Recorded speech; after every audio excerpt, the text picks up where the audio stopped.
En este proyecto hablaremos de dos superficies. Una va a ser una trotadora, una máquina sintética, y la otra va a ser el asfalto, donde las personas diariamente salen a hacer sus ejercicios matutinos.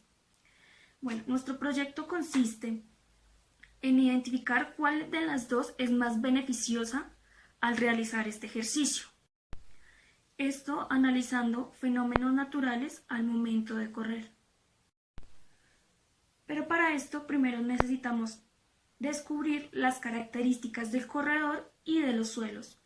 Para la característica del corredor se tomaron en cuenta factores como el peso, la altura, la resistencia que tiene el sujeto al momento de correr, y para los suelos se tomaron características como, por ejemplo, es inclinado, va plano, el corredor va en línea recta o va girando. Con esto realizamos una experiencia donde un corredor corre dos mismas distancias en las dos superficies diferentes. Esto nos arrojó unos datos de velocidad, tiempo y aceleración diferentes, los cuales veremos más adelante en los resultados. Que más adelante los resultados van a ser más específicos, yo les voy a decir lo que utilizamos para analizar estos. Nosotros utilizamos fórmulas de la fricción cinética, el peso, la fuerza normal y la resistencia aerodinámica, que demostramos mediante diagramas de cuerpo libre, en donde también la segunda y la tercera ley de Newton evidencia que hay una fuerza de reacción, aceleración entre el cuerpo y el suelo. También hicimos mucho énfasis en la biomecánica del cuerpo al momento de correr, ya que esto es muy importante para obtener el resultado beneficioso al realizar este ejercicio. Porque, por ejemplo, ahí demostramos o miramos cómo se comporta el cuerpo al momento de dar una zancada, al de dar un paso y al momento de impulsarse.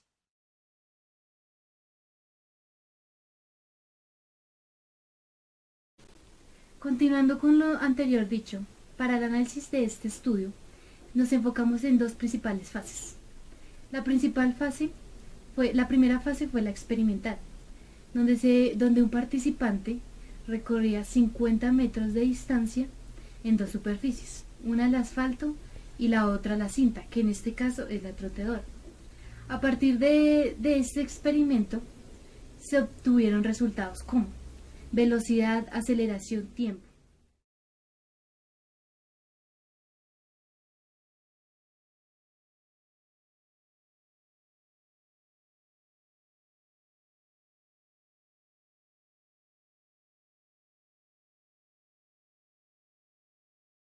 Y allí es donde pasamos a la siguiente fase analítica. La primera parte consistió en interpretar y expresar estos datos de alguna manera, por medio de dos diagramas de cuerpo libre, uno para la trotadora y uno para el asfalto.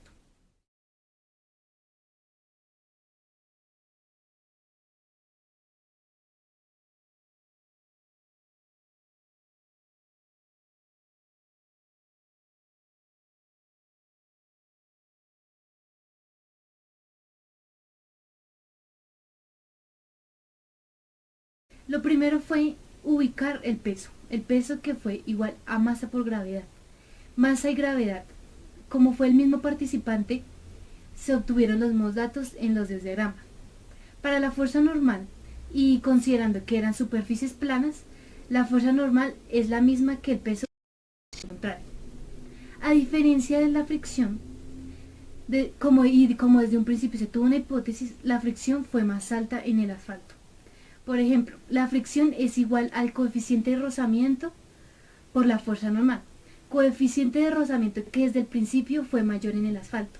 Esto a partir del material de cada superficie. Entonces, ¿qué nos dio a conocer esto? Que independientemente que la fricción fuera más alta en el asfalto, no le impidió en ningún momento al participante realizar un mejor tiempo. Pues en el asfalto realizó 5 minutos y en la trotadora 5 minutos 15 segundos. Teniendo en cuenta que la fricción es necesaria simplemente para poder impulsar nuestro cuerpo hacia adelante. Continuando con el análisis, incluimos la segunda y tercera ley de Newton. La segunda ley de Newton nos dio a conocer que la fuerza es igual a la masa por la aceleración. Fuerza que al realizar el procedimiento nos dio considerablemente una diferencia mayor en la trotadora. Esto quiere decir que aunque la trotadora esté diseñada para absorber todo este tipo de fuerzas, no va a ser suficiente para mejorar la técnica de corrida. Y con respecto a la tercera ley de Newton o ley de acción-reacción, todos estamos expuestos a una fuerza de reacción, independientemente sea cual sea la actividad. Por ejemplo, correr. Si no existiese, al correr se hundiría el piso o nos hundiríamos nosotros mismos y se deformaría.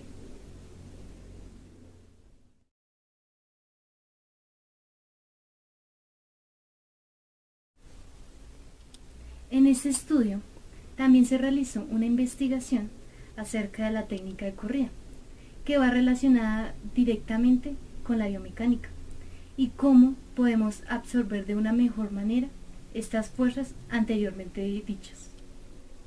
Para la técnica de carrera se dividen en tres principales fases. La primera fase es la amortiguación, que inicia cuando el pie contacta el suelo y el centro de masa se alinea verticalmente. En esta fase se experimenta una disminución de velocidad, dando paso a la fase de impulso, que es cuando existe una propulsión de nuestro cuerpo hacia arriba y hacia adelante gracias a la acción muscular. Y por último, la fase de vuelo, que es cuando ninguno de los pies está en contacto con el suelo. Allí además se experimenta no se experimentan fuerzas y por consiguiente no hay aceleración. Basados en estas técnicas de carrera podemos darnos una visión a cómo podría ser una mejor corrida. Por ejemplo, la ubicación de nuestras partes del cuerpo, y allí va. Para recibir el impacto se aconseja que sea más hacia la punta que al talón. Los brazos deben ir en dirección a la corrida y el torso debe ir inclinado ligeramente hacia adelante. Así se disminuirá el gasto de energía y el apoyo hacia las articulaciones será menor.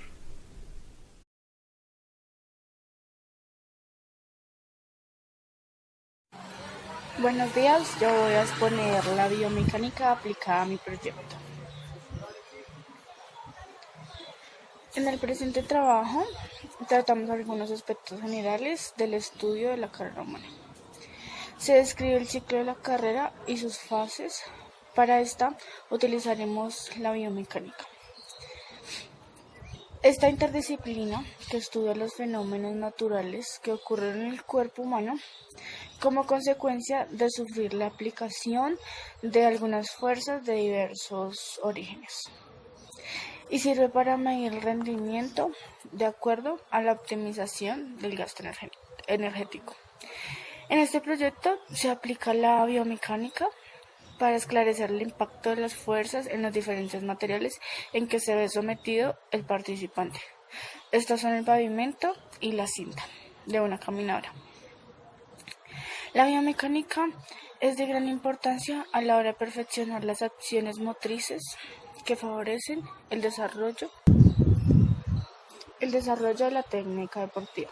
El objetivo de esta área en el deporte es dictar principios de la forma de evitar lesiones y aportar métodos más efectivos para aplicar un registro más sencillo. Este método de registro sencillo contribuirá a medir distancias características de la motricidad. Es decir, que por medio de esta interdisciplina podemos conocer tácticas científicas para ejecutar las actividades. Durante la carrera hacia adelante, el deportista sigue un patrón general de movimiento, en el que se pueden observar dos fases.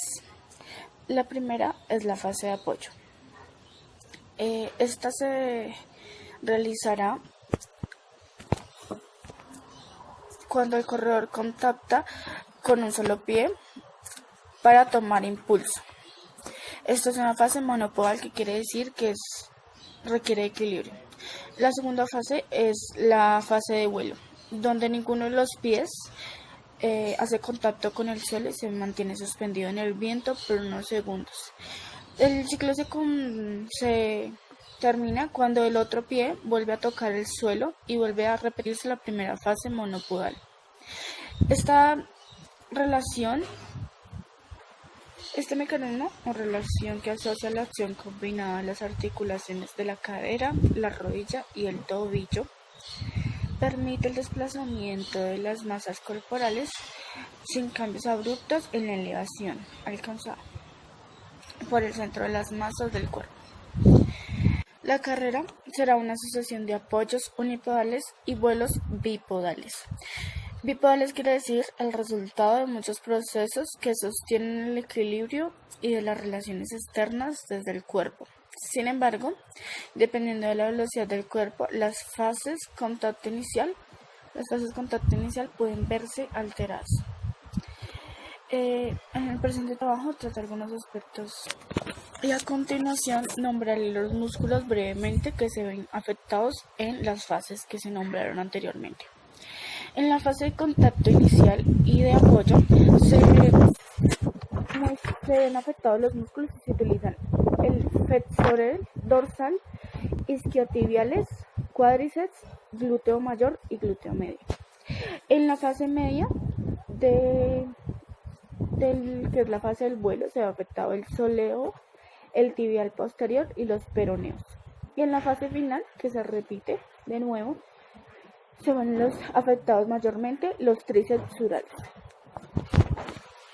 Durante estas fases también hace relación a unas oscilaciones del cuerpo. En la previa oscilación, cuando iniciar la carrera, se ven afectados los flexores de la cadera y los gemelos. Al iniciarla, para tomar la fase de vuelo, se ven afectados los flexorales propios del primer dedo. Y en la fase media de la oscilación se ven afectados los flexorales dorsales de la espalda. Finalmente en la oscilación, ya cuando se va a terminar el ciclo,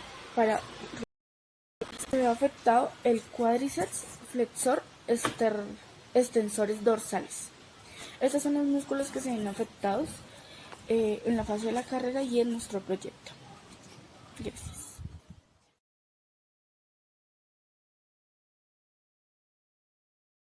Como producto final, decidimos hacer un video que simula lo explicado anteriormente más hacia la realidad. A continuación, veremos de lo que se verá en el producto final. Gracias.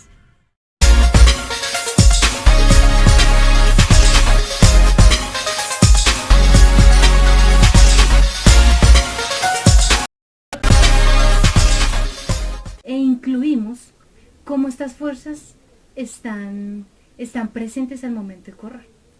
El video se adjuntará junto a este. Gracias.